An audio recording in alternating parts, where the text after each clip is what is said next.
Time to welcome a very special guest to Triple M Footy, Garry. This man, the number one ticket holder of the Kangaroos, but also, as we discussed on Thursday night, the most successful Australian captain ever. And a dedicated and devoted Kangaroo player. He's warmed up nicely. He's had a run in the second, so he's got his words out. Now he's wandered into the big act. Welcome, Ricky Ponting. Well, no, I'm good. Thanks, guys. Yeah, I only played half the game in the seconds today as well, just in case there's a late injury for the seniors, so I'm ready to go. Kick the dew off nicely. What's it mean coming here? I don't know how often you get to see your beloved Kangaroos, number one ticket holder, but massive game for your footy club today. Yeah, big game. Hopefully a big crowd. Yeah, we've got a bit going on for the game as well with the Ponting Foundation stuff, but it is just nice to come to a game of footy. I'm really passionate about the game and passionate about the footy club, and try and stick my head in where I can. But this is the first game I've been to for the season. We as a cricket team have had a reasonable break, and it's the first game I've been to, so I'm looking forward to it a lot. How passionate? You get out there and yell and scream, and you sit in the stand, but you're going to sit with the president and belt him, and I know that a few texts fly around. I'm about to say, I've got a phone that I can show you a text trail that'll give you an idea of how passionate. I've kept some of yours as well, don't worry. So we're all about blokes over the years that you've had a bit of a crack at. Yeah, the Aussie cricketers. Yeah, exactly. Yeah, we've exchanged some good text messages over the years, but yeah. There was some talk a couple of years ago you were open-minded to a spot on the board, Ricky. Is that still the North Melbourne board, that is? Is that still a possibility at some stage? Oh, if they think there's some value in someone like me being on the board, and if I feel that I can add anything to the footy club, then absolutely, yeah. I mean, I am very passionate about it, as Garry just brought up then. I mean, it was how passionate.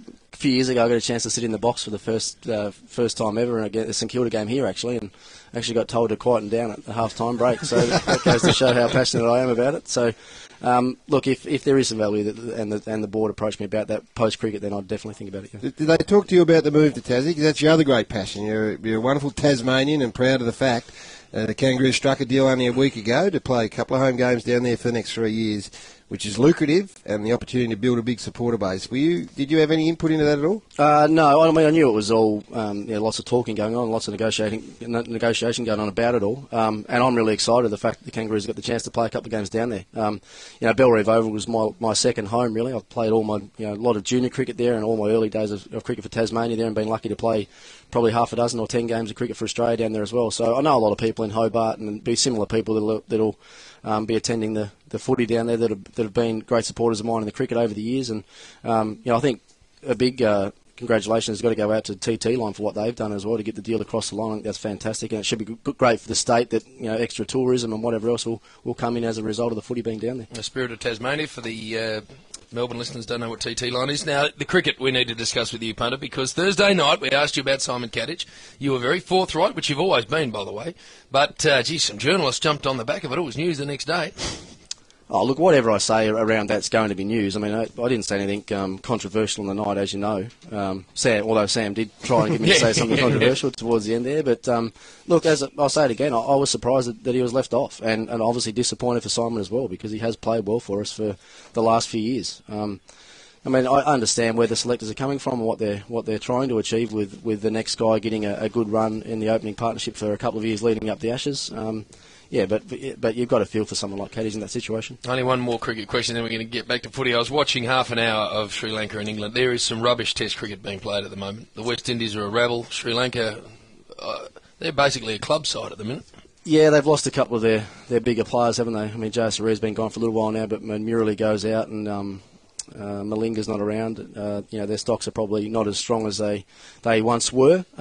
So you'll enjoy playing them in a month or two. Well, the reason I bring it up. Yeah, we're on their home soil as well. They're probably a different team at home in Sri Lanka, where they'll definitely prepare spinning wickets for us, and they'll load up with spinners in their side, I'd imagine. But we've had a pretty good record over there actually, and even the subcontinent the last 10 years, our record's pretty good. So, yeah, look, I'll be ready to go. Looking forward to that series, and then we go from there to South Africa, where we're probably will be better suited in conditions that are more like ours here in Australia. Rick, can you put something to the rest for me? I work with Damon Fleming on a Sunday night. Now, he talks about his football prowess, and apparently back in 2001 in India, he had a goal-kicking competition, a few school competitions.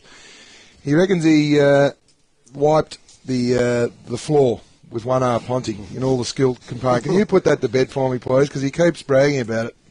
I'll absolutely put it to bed for you. And I wouldn't mind going head-to-head with him on a skills thing on your show one day if that can actually come around. And we'll finally put it to bed once and for all. That'll be good. I know what he's talking about. It was a goal-kicking thing we had in India, if you can believe it. And we're actually just kicking bananas over the... It had to hit the sight screen or go over the sight screen. So there's not too many goalposts in India, as you can imagine. So, Flem liked to claim a victory that day, but he was...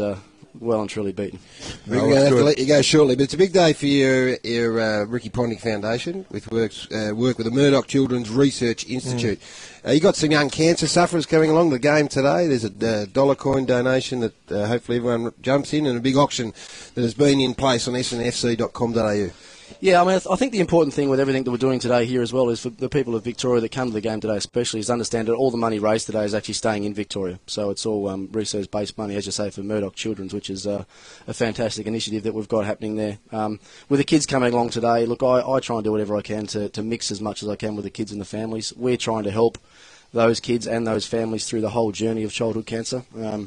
Rihanna and I, luckily, touch wood, haven't been affected by it at all, but we're trying to do our best to do whatever we can to make the lives of those families that little bit better. So from day of diagnosis right through to hopefully full remission, the Ponting Foundation will certainly be there for those families where we can. I just had a chat to the beautiful Rihanna. She's how far away from dropping? Well put, Jim. Yeah, no, she's 27 weeks at the moment, mate. So she looks fantastic. Yeah. It's nice for someone else to tell her that. I've been telling her that for 6 months already, and she's not listening too much. Mrs. B looked like that week 2. That's how good she looks. I tell you what, Jim. Is she not staying, or is she going to be passionate about the Kangaroos today? I've been trying to talk her into staying for the footy. I'm not liking my chances there at the moment. I think she'll probably find herself in the mall or somewhere this afternoon. All right, we've got to let you go. Good luck today with your Kangaroos. Yeah, thanks, James.